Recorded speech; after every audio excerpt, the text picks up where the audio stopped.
I just want to say that I'm very, very grateful to be here. I feel very privileged to be in this group and with the Wampanoag people. My experience out here was incredible. I work in the cultural resource management industry, so the archaeology that's done out here is required by either a federal or state trigger. So National Historic Preservation Act is what triggered a lot of the archaeology that's been done, or the Massachusetts Environmental Policy Act. So those two pieces of legislation drive projects that have to get subject to cultural resource surveys. So I did work out here from the late 80s until maybe around 2004, 2005. And got to experience some incredible things and excavate a lot of things. And so my presentation is going to try to explain 12,000 years of what we know, what we think we know about the prehistoric record. And part of that is covers, basically southern New England, and then specifically what we know from the archaeological record of Nantucket. So I'm going to start off with a couple of definitions. I know that some people in this audience might not be familiar with the glacial periods and different terminology, and some people might be experts. So I'm talking in general terms, and if anybody wants to throw in a question, just go for it. So the main points here are the Holocene. So we are in the Holocene Epoch right now. So that is the period that began after the last ice age. So where we are was glacial, it was glaciated. This is where the glacier stopped. I'm going to go over that in a minute. And so that is the period of time that we have archaeological information, because prior to that, even if there were people here prior to that, the glacier removed all that information. So what we have comes after the glacier. Cultural chronology, that refers to the idea that we can follow changes in human behavior over time as it relates to a given place or an environmental region. It could be a stream or a river valley. So those are things like technology, because technology changed during that time, material culture, religion, social organization, and lifeways. Paleo-Indian, that's the beginning part. That's our earliest, that's what archaeologists refer to as the earliest record of Native American life in the Northeast and the continent. And that starts it depends on where you are. There are some places, there's some sites in Canada. There's a Sheepbrook Meadowcroft shelter in the Susquehanna River. There's some caves and things with carbon dates that predate this 12,500 year period. So back into 14,000. There's some places with dates that go back that far. As you get into different parts like Utah and places like that, you'll have different dates. But here in the Northeast, we look at about 12,000 years as our Paleo-Indian period, when people were first coming into this region as the glacier had receded. Contact period, the contact period is where I'm going to stop. And that is the period of time when European explorers were communicating with Native Americans up and down the shoreline, exchanging information, exchanging items, trading things, causing problems, things like that. And here in Nantucket, because the native population out here was autonomous and very strong and robust, when Mayhew settled on the vineyard, he was sending sheep over here and things like that, but he was having Native Americans come to Nantucket to educate them in Christianity and things like that. So the idea was get the Native American people to adapt to this religion, and they will then, you know, reel everybody into their way of thinking. So it's a different place. It's a unique place for the experience of Native Americans on the mainland versus out here. Because on the mainland, as you know, there was extensive devastation and early on with the spread of diseases and things like that. So those are the main definitions that I wanted to provide to you. Now, this slide just gives you an idea of how archaeology divides up the 12,000 years into chunks of time. This is just a generic idea. For those of you who are familiar with picking up arrowheads on the beach or on the island, which is a common thing, people have done that since the turn of the century out here and before. Early on, before archaeology was really a discipline, folks, that antiquarians, would look at these tools and try to figure out how old were they and how far back in time could they be. And so projectile points and stone tools form the basis of chronology at the beginning, before radiocarbon dating. So we have a generic understanding of, if you showed me a stone tool, I could say, well, that's going to fall into the archaic period. And I know this because of radiocarbon dated sites where these tools were found. So this gives you a general view from the beginning. On the left side of the screen, Paleo-Indian. So those are very specific tools. They're fluted points usually, and they evolved into, on the Cape, we have a point type called the Eden point. It's a very straight, parallel-sided, paper-thin tool that's very specific. And then we get into the archaic period, and there's a whole bunch of different kinds of tools that follow the early, middle, and late archaic, transitional, and then we get into the woodland period. In the woodland period, I'm going to explain a little bit more to you about this. When we get into what we call the woodland period is when pottery has been fully adopted by most Native American groups, you know, in the Northeast region. It's a development that was occurring during this maybe 3,000 to 4,000 year period, when they used steatite for vessels, baskets for vessels, and then pottery developed, and the woodland period is characterized by developments and changes in pottery technology and also horticulture, adaptation of horticulture. So, and then obviously the contact period is trade and exchange and dramatic enculturation processes. Okay, so now I'm gonna talk a little bit about the pieces of information that archaeologists pull together to try to interpret cultural chronology on Nantucket. So this just is capturing that we need to establish an environmental context in every project that we do and understand what the, you know, progression of environmental conditions, the hydrology, the vegetation, what the landscape was like as we begin to look at a given archaeological site. So this just gives you an idea of the importance of environmental context, which is, you know, what I'm trying to get at is it's a foundation for all of our studies, all of our you know, evaluations of cultural chronologies, predictive modeling. When we look at a project area that's required for survey, we have to produce research questions and anticipate what might be there, what can we expect in terms of, you know, the Paleo through woodland periods.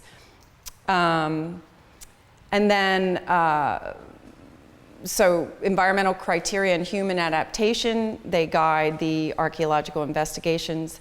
And then, of course, a lot's changed since the last glacier. The last glacier is the Wisconsin. So these are all the different things that we look at. We look at bedrock geology, topography. All these things are critical on Nantucket, because for anybody who's been here for 12 years out of the season in just your lifetime, you know how you have to adapt to this island, and it can be very challenging. Geomorphology and hydrology. So geomorphology is talking about the what's under the ground, the dirt, the rocks, the things that the glacier moved around. And why is that really important here is because Native Americans had at their disposal along the beaches and in the moraine deposits, which is where the glacier stopped and dumped all this stuff, access to really awesome stone to make their stone tools. So you'll see from early, middle, late, all the way through that period, stone tools on Nantucket are made from local beach deposits. And those beach deposits are from source areas from as far north as Maine, Massachusetts, the Blue Hills region, beautiful material types that were pushed down in that glacier. And so that's another interesting and unique part of Nantucket, because a lot of our studies on the mainland talk about distribution of lithic materials and how they got from one place to the next. Here you could get it at hand, and so it wasn't an issue because anybody could get it. All right, so this just gives you the scenario. We had, the Wisconsin is the last glacier that was here. It's the last glacial period, started about 75,000 years ago. Right here, there was about a mile of ice, completely covering New England. And the glacial maximum, the point at which the temperature, the climate is now changing enough so that the ice is melting and it's not moving forward, but it's sort of stalling. And so that's when material builds up in front of it. So we have here moraine deposits. We have them here, we have them in the vineyard, we have them on Block Island. And then it recedes, and we have other things like the Charlestown moraine. Again, ridges, debris in front of the ice. By 18,000, it's retreated completely from these islands, and by 14,000, we have a tundra, an ice-free tundra that people are exploring. And this shows you, this is just a map that shows the terminus, and you can see, I know it's not real clear, Nantucket's a little tiny little blob on the lower right-hand corner, but this shows you the two points at which the glacier stops. So the dashed line is the ice front.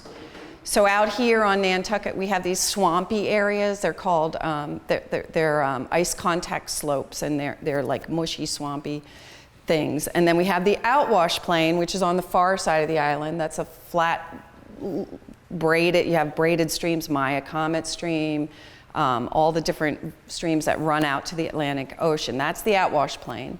And the red is part of the moraine. And then you'll see the back, closer to the mainland, is a second period of time where the glacier stopped. And so the point here on this slide is just that, that we had out here these incredible resources in lithic materials.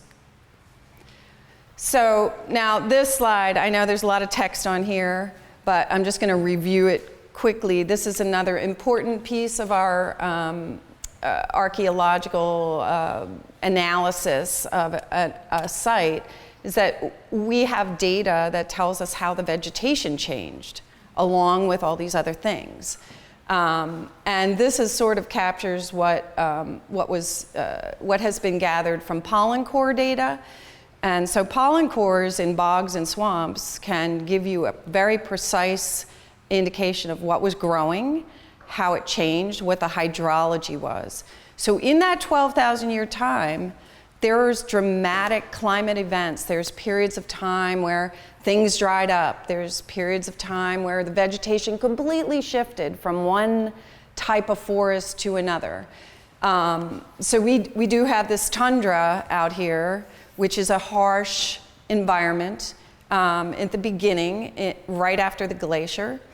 So these are from core data on a couple of different folks, but you have a change in the early Holocene where you have a pine oak forest, and then you have birch and white pine, and then you get heathlands. You have the establishment of heathlands, which I'm sure you're very familiar with. And that's the dry, sandy, it's a dry climate. There's a lot of sandy soils.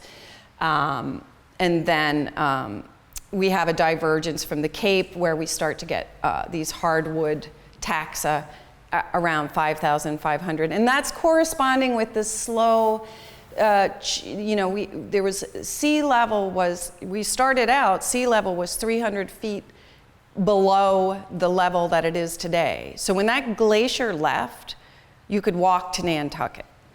As the glacier's melting and all this water's flooding down these ancient river channels like the Hudson River and the Narragansett Bay and all these Connecticut River Valley, and all that water's flowing out, the sea level's coming up, and that's when we get the sound, the Nantucket Sound, Block Island Sound. The water's filling up, we become an island, and vegetation obviously is changing. So then by the time we get to the colonial period, we have a well-established oak forest, a good hardwood forest out here, which was quickly depleted. And so this slide just gives you sort of an overview of all of the different kinds of animals and fish and species that have been recovered from archaeological sites on Nantucket. Most sites that have gone through some extensive level of evaluation show a complete mix of marine and terrestrial species. So yes, they were harvesting all kinds of fish, and we've got waterfowl, birds, migratory birds, turtles, eagles, small mammals, you name it, in the archaeological assemblage out here, and deer and turtle, of course. And also dogs. Well, not dogs, but, foxes or whatever. All right, so these slides, I'm going to start talking about archaeology now. One of the projects that I got to work on, which to this day remains the only big dig, I guess you would call it, a mitigation on Nantucket, was for the Pulpus Road bike path. So you know that bike path goes from down in Sconset all the way up through town. And in that bike path, there were multiple sites, and 4 of those sites had to be mitigated. So mitigation results in a really good sample of material that gives you a better chance at really evaluating what happened and what was taking place on a particular site. In those 4 examples, we were able to document 2 basically the interiors of households. So the whole path, the whole corridor of our survey intersected places where there were multiple households, and we got to investigate the whole inside of what a household would have been. So those investigations pulled together radiocarbon dates, stone tool, petrographic analysis. We did, things like analyzing blades for what they might have been using them for.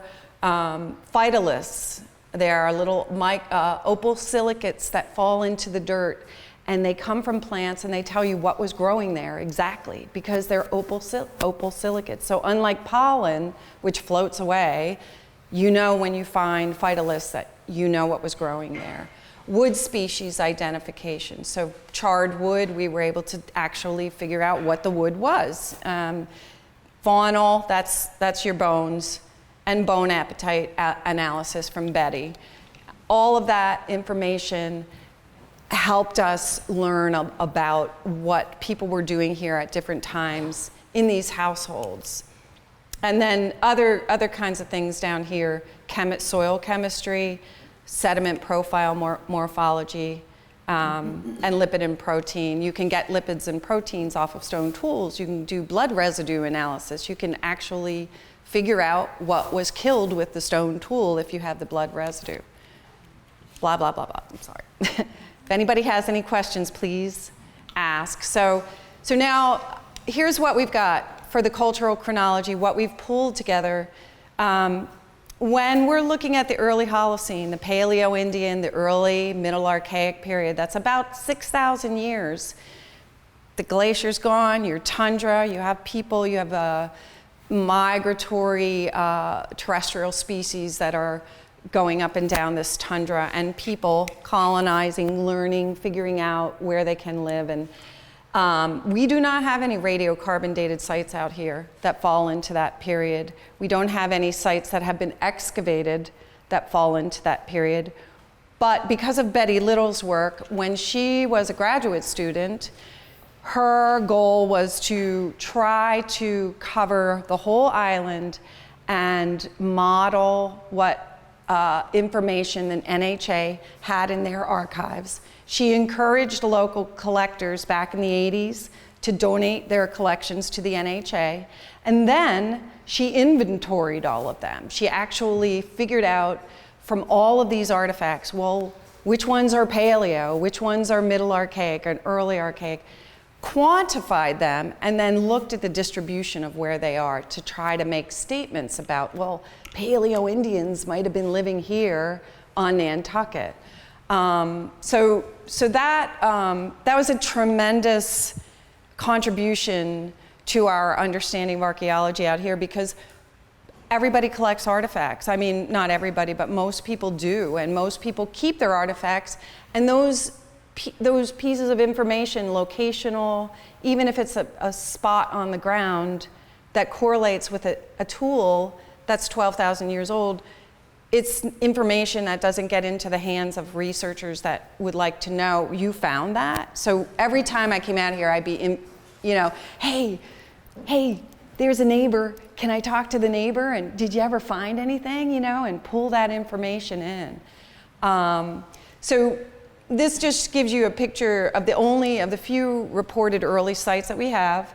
Coscata is recognized as a place where Paleo and early Archaic, early Middle Archaic artifacts have been found, but we're talking about a handful. And whether or not they're because that's a that's a depositional landscape, they could have come from submerged sites. So we know that there were places on the landscape underwater today that were lived on by Native American people in that early period. All right, the late and transitional Archaic period. Now this is a really dynamic period in terms of the environment. You have all kinds of vegetation changes. You have hydrology changes. You have the stabilization of sea level rise, and what that did is create estuaries and places where salt marsh grasses and shellfish beds started. So that is the beginning. We're around 3,000 years, 3,500 years ago, is the time where we really first have access to shellfish. That was a key turning point in how we see Native American site distribution on Nantucket. So we have a mixed hardwood forest. We have the earliest radiocarbon dates fall into this around 3,000, 3,500 years ago. Those are the dates. And these correspond also with traditional community settlement areas. So places on the landscape where Native Americans were going, living and staying and coming back to. These photographs that you see show excavations in progress on the Pulpus Road bike path. So for instance, the photograph on the left, that's a house floor. So that's the inside of a dwelling that was lived in repeatedly and returned to for 3,000 years. Okay, and now I'm just mentioning this because this was one of Betty's accomplishments in her seriation of tools and identification of places on the landscape. She identified, during the transitional archaic period, we have evidence of cremation, ritual cremation burial.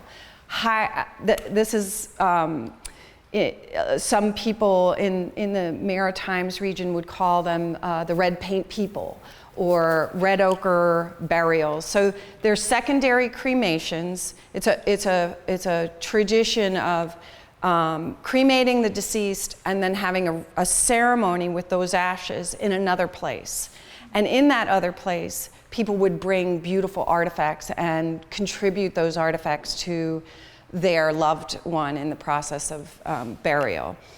Betty identified artifacts that were consistent with that practice. There's certain types of artifacts, so mansion inn blades and things like that. And not a lot of them, but she identified the high sandy plain of Nantucket as being a cremation burial district. So whenever there was a project clipped by the Historic Commission in that high sandy plain, we had to go out and monitor and look for these burials, but we never found any. But it's still and that tool is called an orient point. That's a archaic, transitional archaic.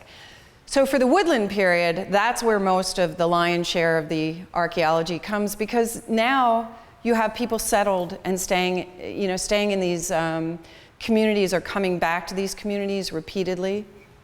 We have pottery, we have shellfish, incredible sites all around the interior ponds, Gibbs Ponds and Sekaja Pond and Folger's Marsh, the interior of Pulpus Harbor.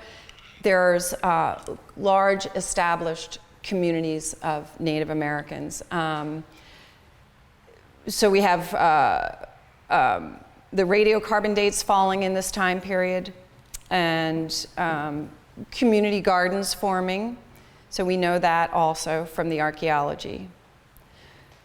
Traditional Native American architecture, this is what my contribution in the book that I put together for Betty is about Native American architecture, because Pulpus Road and then several other projects in the Maya Comet community, and also in Akawa, which is out in the eastern end of the island, produced information about how buildings were constructed, traditional Witus and larger community structures, such as what we would, archaeologists often call longhouses, but also they were community structures. So taken together, these are some of the main facts that we know, that by 3,000 years ago, there were traditional structures were built here and reused.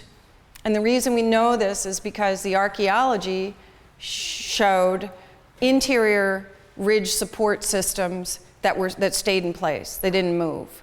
But the depositions inside these buildings span 3,000 years. So that means they're returning to the same location.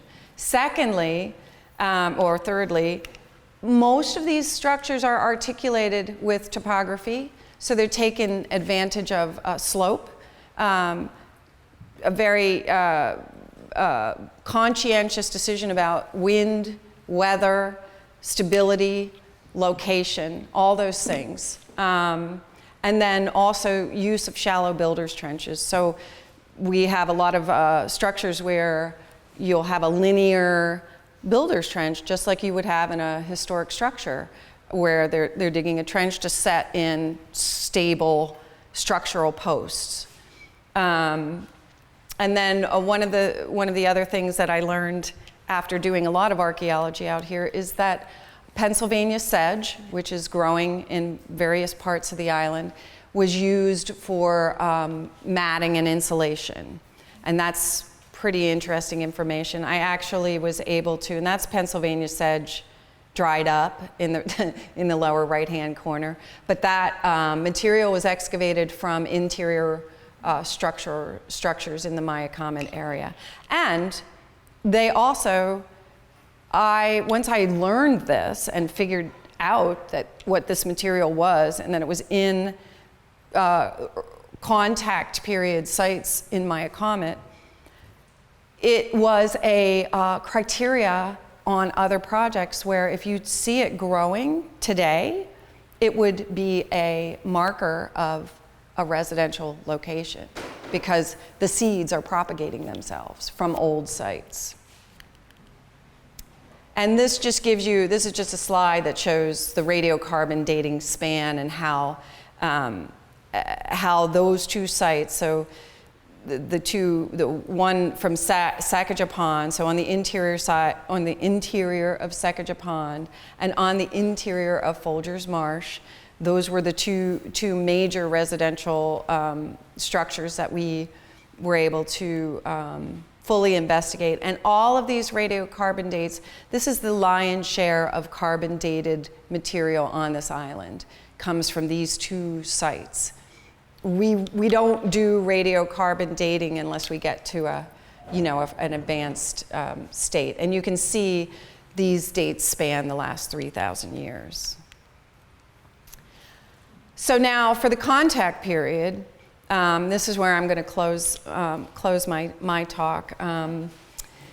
We consider the contact period about 1500 to the time that Mayhew's group from Salisbury came here, 1658 to 59, to the west end of the island to park. And this just mentions some of the explorers. So you have contact through Native people, between Native people who are trading and exchanging with colonial people, or people on boats, people coming by, people getting off, and also people documenting things. And these are just a collection. The three images on the top right are contact period artifacts. The ceramics on the bottom are consistent with the period of colonial settlement on the mainland and crossover into the 18th century. So at the top, you'll see that's a mouth harp and a buckle. Now the mouth harp, that is a trade item.